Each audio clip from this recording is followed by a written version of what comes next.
Welcome, Barrister Williams Adeegbe, to VIEWSHOT on Citymoods. It's nice having you around. I know you're conversant with the controversies around these two bills, hate speech and social media bill proposed by some legislators in Nigeria. Please tell us, what are your views?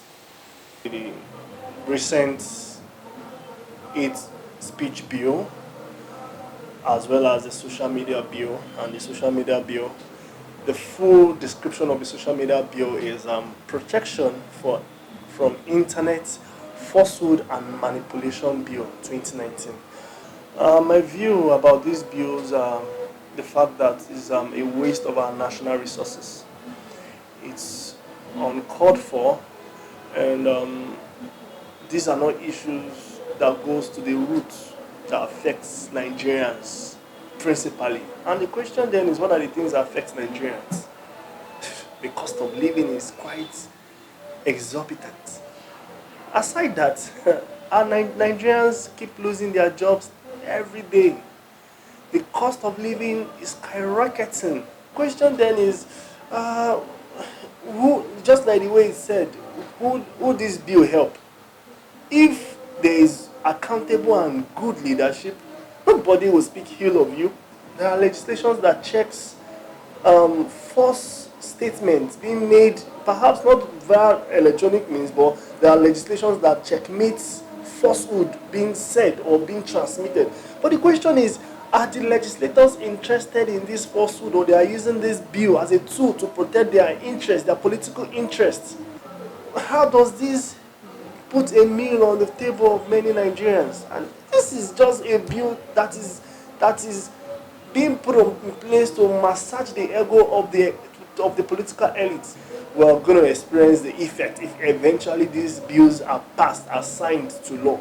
And it's going to affect the pastor on the pulpit. It's going to affect the imam in the mosque. It's going to affect business leaders. It's going to affect the youths. It's going to affect the huge, astronomical, growing unemployed youths. Because, a country or a nation that is not interested in providing job opportunities for its populace are the ones you'll find more on social media. Because when you don't have a job to do, you spend most of your time on social media. But I'm not saying that there are certain persons there are many people who do have a job, but as a way of life, social media is what we've just found ourselves into. And so, as a matter of fact, it's going to affect everyone.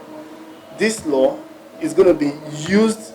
And let me not preempt what your next question is, but as a matter of fact, it's going to affect every facet of the society. Misuse, not in the course of time. Even before the course of time, it has been misused, because there are a lot of legislations that protects, that cures this mischief of hate speech. Because when you say certain statement to incite, it's an offense known to law. When you post things that are not true to disparage the person's image and reputation, defamation, you can go to court and sue the person for defamation, or there are other medium within which you can seek redress. That is why the law is. So the question is, issue of misuse. It's laughable. That is why I'm laughing, because the question is, what is the track record of those who have given charge of this duty? I quickly ask you, is the police misusing their powers? The answer is yes. EFCC officials, are they misusing their powers? The answer is yes. ICPC, yes. COMEC officials, yes. LASMA, yes. These guys are misusing their powers. Do not quote me wrong. We have good Nigerians in these agencies that are doing their job properly, that are working within the tenets of the law. But abuse is inevitable. But the question is, what is the mischief that this legislation... My concern might not necessarily be the hate speech. My concern principally is the social media bill, which is a tool to curtail, to prevent Nigerians from speaking out, from Nigerians from saying how they feel about the inactions and the actions of government. Nobody will talk about the social media bill if actually Nigerians are well fed, if Nigerians' interest is placed paramount, if our leaders are selfless. But we find people who are not selfless. We find people who are only interested in their pocket. See their Abacha loot, for instance. It has become a mega ATM. Whenever Nigeria is broke, how we just hear, oh, UK, Switzerland is releasing $320 billion, and Nigeria, such money becomes our national bailout. And the same money is being looted by, when a looted fund is re-looted by some legislators and some top government officials. So you see, the main issue that affects the substratum, the substance of Nigerians is not being addressed.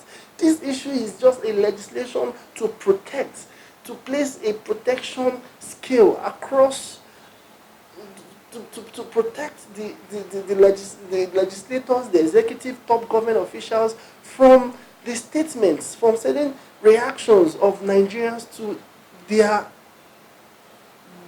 bad motives. So, as a matter of fact, misuse is going to be inevitable. The impact is going to have on freedom of speech. Freedom of speech.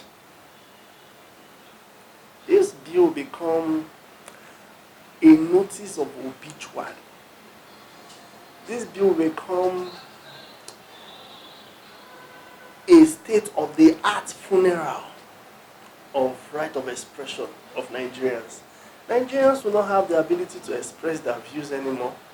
Nigerians will be cowed to keep quiet when issues that affect their life is being discussed. So it's going to lead to an obituary of the freedom of expression. It saddens my heart that this is the only way for some persons to claim or to look for means of going back into, be it as executive, legislative body, seeking third time, which is unknown to law. So in the event this script plays out, they seek to go for a third time, we Nigerians would have been muted from saying a word. So as a matter of fact, this bill needs to express the three fatal D's of death. These two bills must be disregarded, discarded, and lastly, these two bills must be dismissed like it never came on. So as a matter of fact, Nigerians must stand up and hold these legislators and every person holding any legislative position to be accountable.